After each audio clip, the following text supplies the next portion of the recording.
makikibalita po kami, ano na po ang lagay ng tatlong bata? Pareho po ba yung tatlo po, lahat po na ospital po, Miss Peachy? Yung sa report po kasi yung dalawa lang po yung meron po kaming update. Opo. Since last night pa po nasa surgery po yung dalawang bata. Aha. So hinihintay ko pa po yung update for this morning kung kamusta po yung result ng operation. Opo. Yung I can get back to you po regarding that. Hindi pa po ako kasi sinasagot. saan po naka-confine po, Miss Peachy? Nasa Capital Medical Capitol. Center po. Opo. Opo. Yung isang bata po, wala doon yung ano lang, yung tinamaan lang sa braso. Wala po siya sa data ng report po namin. Opo, okay. So, ano na po sino nga po pala ang sasagot dito sa pagpapa-ospital, Miss Peachy, if you don't mind? Okay po. Kasi yung building po is an old building. Opo. So, ini-investigate po nung building official department po ng Quezon City Government kung ano po yung nangyari, and then definitely naman po tutulong po ang Quezon City Government. Opo. Nakipag-ugnayan na po ba yung may-ari po ng building sa inyo? Wala po kaming update regarding that. I have to check with the barangay captain po kung ano po yung situation and the building officials. Opo. Ano po ang sabi ng building official po natin? Ano po may liability po ba ang building? Malamang po may liability yun kasi Opo. pagka po ganyan na old building siya at kailangan ma-check yan kung may violation po siya. Meron po siyang liability. Pag may violation po yan, baka hindi na po ma-renew ang kanyang permit. Opo. Ano po ba eksaktong, ang nakikita lang po namin dito yung isang bahagi po ng building na tumipak yung plastering, ano po, yung palitada kung tawagin natin sa Tagalog.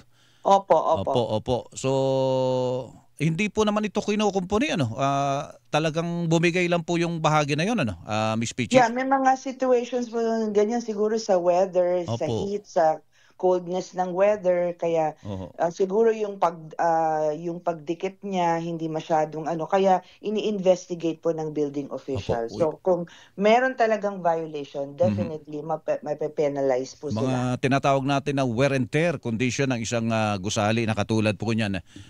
Pero gano'n na po tanda o katagal yung building na yan nandyan, Miss Peachy? Kung may alam po kayo. Hindi ko po yan makukuha ang data. Opo. I can ask din po sa building officials po. Pero yan ano yan, di ba? Mayat maya, pinupuntahan naman ng mga building official po natin dahil maliban doon sa bahagi na yon, baka may iba pa nga, sabi nyo, na mga violation. Ano po? Ito pong building na ito. Yes po. Since it happened yesterday, nandun na po ang mga building officials. Kasama po sila sa pag-investigate. Sila yung unang-unang mag-i-investigate. Opo. Nag-responde po ba yung, alambawa, yung building administrator? Nung makitang may nadisgrasya pala sa kanilang tapat at nakadisgrasya ay yung kanilang bahagi ng gusali doon, Miss Peachy, kahapon. Definitely po nandun sila, pero ang talagang rumisponde po is yung Barangay Laging Handa and Barangay Kamuning po. Opo. Gaano po katagal bago nadala po sa ospital ang mga bata? Ang alam ko po, in a few minutes lang nung naitawag na nag-responde naman po ang DRRM at yung dalawang barangays po. At syempre, hindi basta-basta bibit-bitin ang mga bata. Kailangan trained po ang magsasakay, kukuha sa kanila at magdadala sa ospital. Opo. Dahil when you speak of yung accident na ganyan, lalo na sa head ang injury, kailangan po very careful. Kaya in a few minutes naman po naidala naman po agad. Opo. Miss Peachy, alam naman natin na may pinaghahandaan tayo dito sa Metro Manila, yung tinatawag natin na the big one. Pag tumama yan sa atin, malaking problema. Wala pa naman tayong pagyanig. Wala namang pagyanig kahapon po. Ano bang ginagawa ng ating syudad, ang ating city government para matiyak na ang ating mga gusali ay ligtas at ligtas din sa mga tao na nagdaraan, Miss Peachy? Ang mga buildings naman po, meron yung pag kumukuha sila ng permit, Chine-check yan. Marami silang dadaan ng departments sa safety, sa fire, and all, bago nila makuha yung final permit nila. Opo. So, hindi nilang po yun ma-attain hanggat nakasubmit sila at nakakomply po sila at na-inspect ang kanilang property. Opo, po. So, ongoing po yung ating mga pag-inspeksyon, Ms. Peachy, para hindi po maulit yung mga ganyan, lalo na pag dumating po yung ating kinatatakutan na malakas na lindol. Yes po, hindi lang naman po inspection, pati yung preparation and preparedness po ng community ay ginagawa naman po ng DRRMO at ng Quezon City Government. Opo. Hindi po humihinto ang mga trainings and preparedness ng sa mga barangays po. Nag-uumpisa yan sa barangays. Tapos ang barangays po ang mag-i-invite sa mga iba't ibang sektor ng kanyang community para mag-join at maging aware sa disaster preparedness.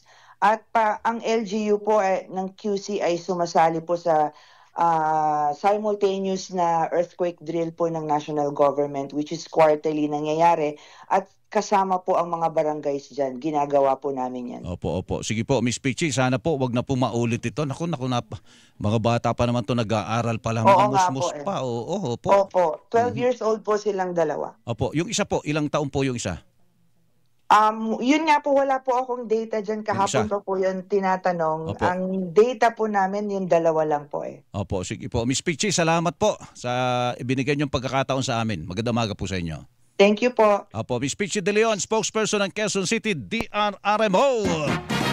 Oras! 6:40 na po ng umaga. Radyo na TV, palabanan ng fake news. Dapat totoo. Melo del Prado sa Super Radio DZBB.